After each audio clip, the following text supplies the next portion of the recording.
خشک پتوں کی طرح اڑے جاتے ہیں، شہر اب تو نظر آتا ہے جنگل کی طرح، شہر اب نظر آتا ہے جنگل کی طرح۔ اب ہے آپ کا بن نمبر 2۔ اب بے روزگاری نے یہ دکھائی ہے مفلسی، کوٹھے کی چھت نہیں یہ چھائی ہے مفلسی، ہر گھر میں اس طرح سے بھر آئی ہے مفلسی، پانی کا ٹوٹ جاوے ہے جو ایک بار بن۔ اس میں جو لفظ مشکل ہے وہ مفلسی ہی کو لیا گیا ہے، باقی اور اس اشعار میں یعنی ان جو بند ہے اس کے اندر کوئی بھی لفظ مشکل نہیں ہے۔ اس میں ایک ہی لفظ مشکل تھا جس کے میننگ میں نے لکھ دیے ہیں، مفلسی مطلب غربت۔ اب اس کا مفہوم کیا ہے؟ مفہوم یہ ہے کہ آگرہ کی شہر کی تباہی و بربادی کی وجہ سے یہاں پہ بے روزگاری عام ہو گئی تھی، جس کی وجہ سے ہر گھر مفلسی کی تصویر بن گئی تھی۔ مفلسی ایسے لوگوں کے گھروں میں داخل ہو گئی تھی جیسے پانی کا بند ٹوٹ جائے تو پانی گھروں میں داخل ہو جاتا ہے، ٹھیک ہے۔ یہاں پہ انہوں نے یہ بات بتائی ہے کہ دیکھیں جیسے اب ہم ایک گھر کو سنوارتے ہیں، ٹھیک ہے، اس کے اندر ہم اس کو سنوارنے کے لیے، اس گھر کو بنانے کے لیے ہم اس کے اندر پیسے لگاتے ہیں، اس کے اندر اچھی سی اچھی چیز لگاتے ہیں، قیمتی سے قیمتی اشیاء کو لگاتے ہیں۔ تو یہاں پہ انہوں نے تشبیہ کا استعمال کیا ہے۔ تشبیہ کا استعمال انہوں نے کیسے کیا ہے کہ وہ یہ بتاتے ہیں کہ جب برباد ہوا آگرہ شہر اور وہاں کے لوگ بے روزگار ہو گئے اور اتنی بے روزگاری ہو گئی کہ ان کی بے روزگاری ان کے گھروں سے نظر آنے لگی، ان کے پاس اتنے بھی پیسے نہیں کہ وہ اپنے گھروں کی مرمت کروا سکیں یا اپنے حالات کو بدل سکیں۔ تو وہ اس کی اب یہاں تشبیہ کیسے استعمال ہوئی ہے؟ تشبیہ انہوں نے ایسے لی ہے کہ انہوں نے یہ بتایا ہے مفلسی کو گھر میں کیسے داخل ہوگی۔ مفلسی ایسے گھر میں داخل ہوگی جیسے آپ نے دیکھا ہے کہ بڑے بڑے دریا ہوتے ہیں، سمندر ہوتے ہیں، اس پہ بند باندھ دیے جاتے ہیں۔ جب بند باندھے جاتے ہیں تو وہ پانی کو روک لیتے ہیں، لیکن جیسے ان بند کو ہٹایا جاتا ہے تو پانی اتنی تیزی سے بہتا ہے کہ راستے میں آنے والی ہر چیز کو ختم کر دیتا ہے، تہس نہس کر دیتا ہے۔ تو یہاں پہ انہوں نے یہ بتایا ہے کہ مفلسی اس طرح ان کے گھروں میں داخل ہو گئی تھی جیسے ایک بند کے ٹوٹ جانے سے پانی لوگوں کے گھروں میں داخل ہو جاتا ہے۔ اب ہے جی اس کے حوالے اشعار۔ دنیا کے ہنگاموں کو بیکار نہ جان، شب کے پردوں میں ہے کیا غور سے سن، سہمی سہمی دیواروں میں سایوں جیسے رہتے ہیں، سہمی سہمی دیواروں میں سایوں جیسے رہتے ہیں، اس گھر میں آسیب بسا ہے عامل کامل کہتے ہیں۔ آپ کا اب ہے جی بن نمبر 3، اس کا مفہوم، معنی اور مفہوم۔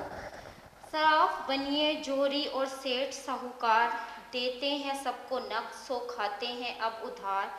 بازار میں اڑے ہے پڑی خاک بے شمار، بیٹھے ہیں یوں دکانوں میں اپنی دکاندار، جیسے کہ چور بیٹھے ہوں قیدی قطار بند۔ صراف سونے چاندی کا کام کرنے والے جن لوگوں کو، اچھا آپ کو میں یہ بات بتا دوں کہ یہ جو آپ کا بن نمبر 3 ہے یہ آپ کا کوسچن نمبر 2 کا بھی آنسر بنتا ہے مشق میں، تو آپ نے اس کو دھیان سے سننا ہے، مشکل الفاظ کے معنی بھی آپ نے لکھنے ہیں کیونکہ انہوں نے یہ پوچھا ہے آپ سے کہ ان جو پیشے ہیں ان کے بارے میں بتائیں کہ یہ لوگ کیا کیا کام کرتے ہیں، تو میں نے آپ کو مطلب میں یہ ان چیزوں کے بارے میں بتا دیے ہیں، ان کے میننگ بتا دیے ہیں۔ اب دیکھیں بنیے وہ ہوتے ہیں جو یہ اسٹور وغیرہ، جنرل اسٹور وغیرہ جنہیں اناج، آٹے، دال وغیرہ جو بیچتے ہیں انہیں بنیے کہتے ہیں۔ اس کے بعد جوہری، آپ کو پتہ ہے جو پتھروں کی جو تراش خراش کرتے ہیں، قیمتی قیمتی پتھر ہو جائیں جیسے نیلم ہو گیا، ہیرا ہو گیا، اس کو تراشنے والے سے پرکھنے والے کو جوہری کہتے ہیں۔ سیٹھ کا جو لفظ ہے وہ انڈیا میں زیادہ تر یوز ہوتا ہے، ہندوستان میں، بھارت میں یوز ہوتا ہے، وہاں یہ دولت مند کے لیے بولا جاتا ہے، جو بندہ بہت زیادہ دولت والا ہے، پیسے والا ہے، اس کے لیے سیٹھ کا لفظ استعمال کیا جاتا ہے۔ ساہوکار بھی وہیں پہ بولا جاتا ہے۔ ساہوکار وہ لوگ ہوتے ہیں جو روپے پیسے کا کام کرتے ہیں، ان کے علاوہ ان کے لیے یہ بھی بولا جاتا ہے کہ یہ سود پہ رقم دیتے ہیں اور سود پہ رقم دینے کے بعد یہ اس کا منافع کماتے ہیں، ایسے جو لوگ ہوتے ہیں انہیں ساہوکار بولا جاتا ہے۔